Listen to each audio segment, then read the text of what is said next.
1세기 지중해의 종교 풍경과 선택의 문제. 로마 제국이 세력을 넓히던 1세기 전후의 지중해 세계는 다양한 신들과 의식, 비밀스런 종교 의식이 뒤섞인 거대한 종교 시장이었다. 사람들은 삶의 안전과 번영, 병과 죽음, 국가의 흥망, 개인의 결혼과 여행까지 신들의 의중을 묻고자 했고, 그 답을 주는 장치로서 신탁, 점성술, 꿈과 전조, 정령 숭배, 그리고 신비 종교로 불리는 공동체들이 널리 활용되었다. 그러나 세월이 흐르면서 신들의 목소리는 점점 모호해졌고, 대신 개인의 내면과 공동체의 연대, 그리고 구원에 대한 확신을 주는 새로운 길이 요청되었다. 오늘 다양한 종교적 풍경을 단순 서술 형식으로 훑고, 마지막에 초기 기독교가 과연 이 모든 종교들을 극복했는지를 검토하고자 한다. 신탁, 점성술, 꿈은 그리스인들이 신들의 목소리에서 개인의 표징으로 받아들이는 통로였다. 고대 그리스에서 중요한 결정을 앞둔 이는 신탁소를 찾았다.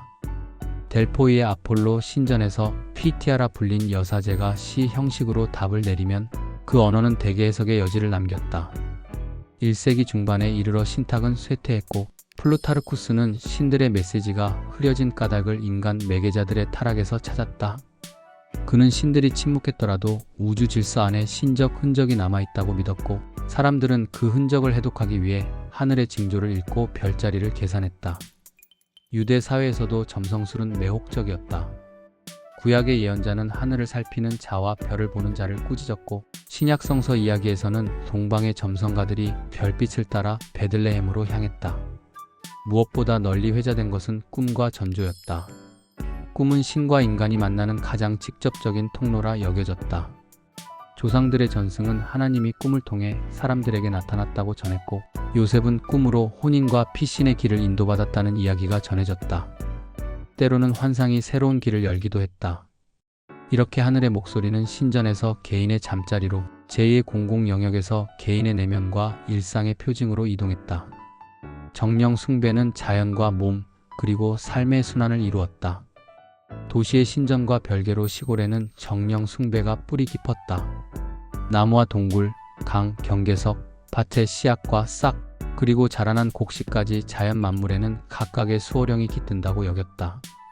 생명력을 부여하는 힘은 강렬한 성적 상징으로 표현되었고, 인간의 성기나 남녀의 교합 장면이 풍요의 표상으로 공공연히 숭배되었다. 교부 아우구스티누스는 이러한 다신적 정령적 신앙을 거짓 신들의 숭배로 비판했지만, 그 비판 자체가 당시 민간 신앙의 넓이와 끈질김을 역설적으로 보여준다. 자연의 주기와 몸의 리듬이 그대로 신성의 언어였던 것이다. 신비 종교 인문의식은 비밀스러우며 신과의 연합을 꿈꾸는 장이었다. 신비 종교라 불린 공동체들은 감정의 열기와 소속한 공동체의 친교, 그리고 비밀스러운 지식을 통해 일상의 차원을 넘어서는 체험을 약속했다. 입문자는 정화의 목욕으로 시작해 단계적 의식과 맹세를 거쳐 신과 연합하는 상징적 식사와 예식을 치렀다. 국가 종교가 제공하지 못한 친밀한 결속과 너는 선택되었다는 확신이 여기에 있었다. 비밀을 누설하면 단지 사람들만이 아니라 하늘의 힘에게도 심판을 받는다고 여겼으며, 이 경외가 공동체의 경계를 단단히 묶었다. 엘레우시스의 비위는 씨앗, 죽음, 그리고 다시 살아남의 요소를 담았다. 제이는 땅에 묻히는 씨앗과 그 소생을 통해 죽음과 재탄생을 해석했다. 씨앗이 땅에 묻혀 썩어져 가는 과정과 새싹으로 태어나는 과정을 부활로 해석하고, 이 상징을 죽음 너머의 희망을 바라보는 눈에 보이는 형태로 제공했다. 대지의 여신 데메테르와 지하 세계의 왕, 그리고 딸의 귀환 신화는 계절의 순환을 신적 이야기로 엮었다. 임무는 몇 달에 걸쳐 단계적으로 진행되며 목욕으로 시작해 공적 의식으로 마무리되었다. 어떤 이들은 이러한 정화와 입문을 나중에 기독교 침례와 연결지어 보기도 했지만, 둘은 다른 맥락에서 탄생한 상징 언어임을 알아야 한다. 디오니소스의 광희는 황홀과 절제의 긴장을 담고 있었다. 디오니소스의 바쿠스와 리베르의 제이는 여성 중심의 원시적 기억을 간직한 듯한 광희의 축제였다. 도취와 익명성 속에서 일상의 억압이 풀리고, 어떤 의식에서는 작은 동물을 찢어 날것으로 먹는 행위가 인간을 신에게 드리는 제사의 대체로 이해되기도 했다. 이 의식은 시간이 흐르며 국물을 바치는 공동 식사로 대체되었고, 델포이의 아폴로 신전 곁에 디오니소스 신전이 선 것처럼 광란과 이성의 균형을 찾으려는 상징적 배치가 시도되었다. 신비 종교에 대한 로마에서의 탄압과 음란성 시비는 이 제의가 가진 사회적 파괴력과 매혹이 동시에 두려움의 대상이었음을 보여준다.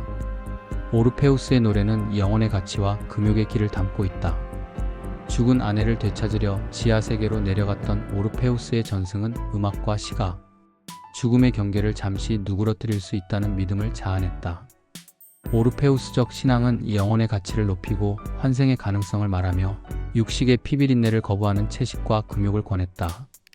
후기 피타고라스 학파와 통했고, 때때로 아래의 세계에 대한 소식이라는 표현이 기독교적 상상력에 드러나면서 새로운 해석의 가능성을 열었다.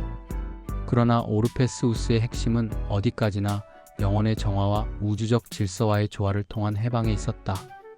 데모 키베레와 아티스는 부활의 약속과 몸의 정치학을 담았다. 데모신 키베레와 그녀의 연인 아티스의 신화는 찢기고 흩어진 몸, 그리고 되살아남의 드라마를 품었다. 제사장들이 여신을 본받아 거세함으로써 맺은 급진적 충성은 몸을 매개로 한 종교적 정치학을 극명하게 보여준다.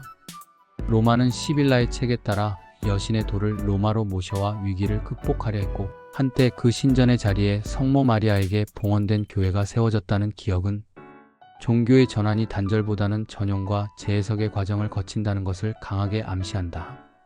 정결 의식을 담은 하늘의 여왕 이시스는 오시리스를 되살린 여신으로 받아들여져 자비와 보호의 상징이 되었다. 입문자는 목욕과 흰옷으로 정결을 표현했고, 신도들은 그를 하늘의 여왕이라 부르며 친밀하게 의지했다. 이러한 호칭과 감수성은 훗날 마리아 숭배의 언어와 표상에 일부 흔적을 남겼다는 해석을 낳았다. 무엇보다 이시스교는 신이 신도 개인의 사소한 사정까지 돌본다고 느끼게 만든 드문 종교였고, 그것이 대중성을 지탱했다. 미트라와 교회에서 성탄절로 기념하는 12월 25일은 긴밀한 관계가 있다. 병영의 신과 달력의 상징 미트라는 군인들의 신으로 사랑받았다. 미트라는 남성만의 사교였고, 어두운 지하의 작은 공간에서 단단한 결속을 다졌다.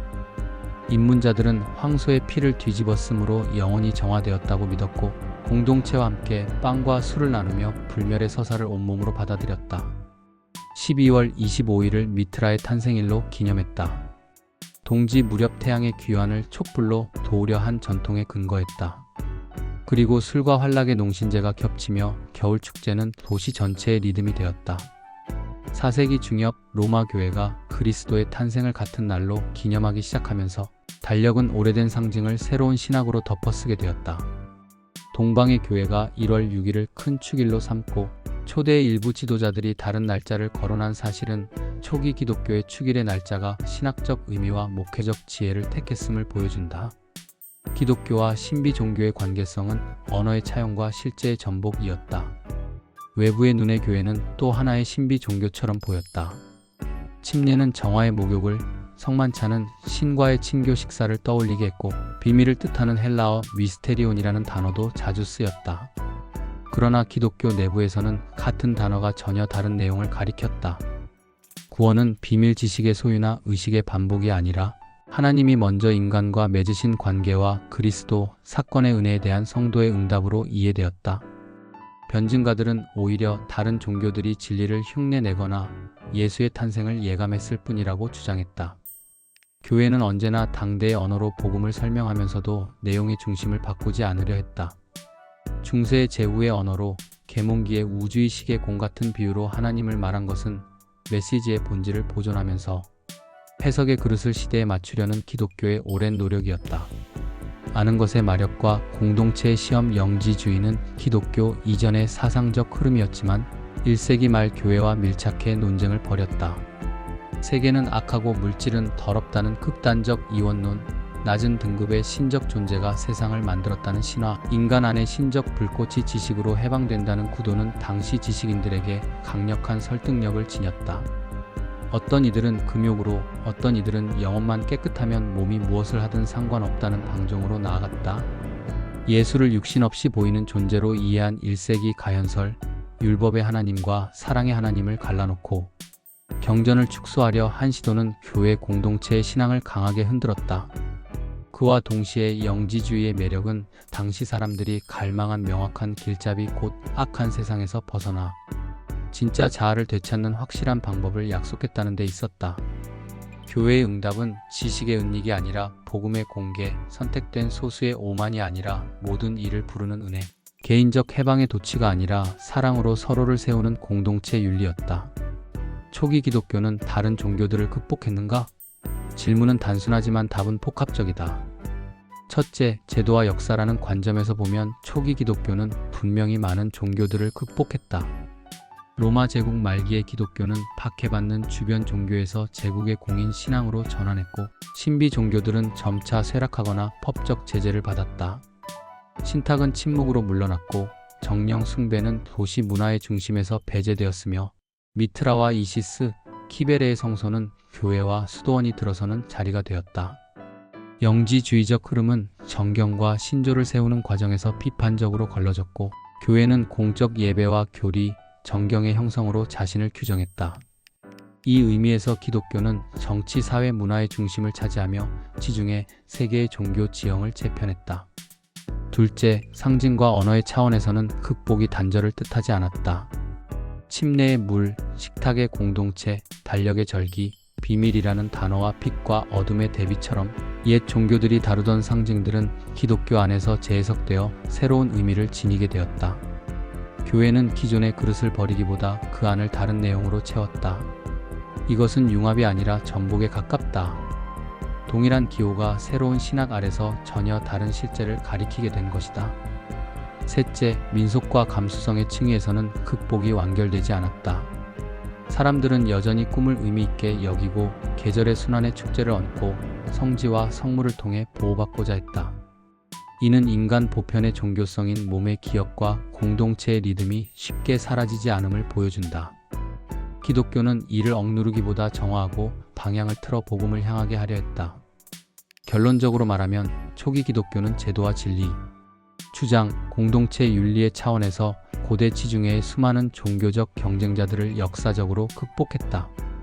그러나 그 과정은 파괴적 단절이라기보다 상징의 재사용과 의미의 전복, 인간 보편의 종교적 열망을 더 깊은 관계의 신학으로 수렴하는 길이었다. 기독교는 제사나 비밀 지식의 독점이 아니라 하나님이 먼저 맺으신 관계에 응답하는 믿음과 사랑의 실천을 통해 삶을 변모시키려 했다.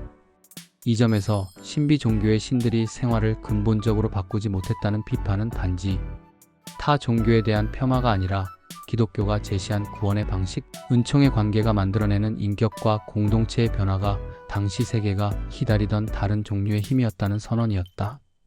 오늘의 우리에게 남은 과제는 그 다른 힘이 여전히 인간의 불안과 욕망을 치유하고 공동선을 낳는가를 시대의 언어와 책임 속에서 증명하는 일이다.